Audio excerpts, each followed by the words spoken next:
Hello সবাইকে, এখন বাজে 5:30 মতো। আর এখন আমি যাচ্ছি মামার বাড়ি। কারণ হচ্ছে এই যে ব্যাগে আলুগুলো দেখছো, এগুলোই দিতে যাব মা, বাবা এবং আমি। তো বেরিয়ে পড়েছি এখন। আর এই হলো আমাদের বাড়ির ঠাকুর, মা বাসন্তী। এখানে বাবা দাঁড়িয়ে আছে, এক্ষুনি বেরোবো। মা এখন বাবার গাড়ির হ্যাঙ্গারে আলুগুলো রেখে দিল। আমার মামার বাড়ি হচ্ছে সোমরাগড়, আমি তো আগেই বলেছি ভিডিওতে। আমাদের বাড়ির থেকে যেতে খুব একটা বেশি সময় লাগে না। আর আমাদের এখানে আজকে প্রচুর বৃষ্টি হয়েছে।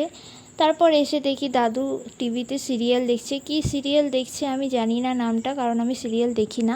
যাই হোক, দিদা এখানে এনেছে সবার জন্য চপ।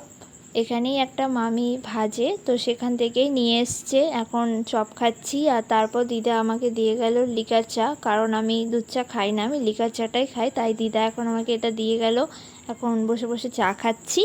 খাওয়া হয়ে যাওয়ার পর এখন বসে বসে একটু টিভি দেখছিলাম। আর আমাদের বেরোতে বেরোতে কিন্তু অনেকটা সন্ধে হয়ে গেছিলো। আর এটা হলো শ্যামপাটির বাজার। তোমরা কারা কারা চেনো অবশ্যই কমেন্টে জানিও।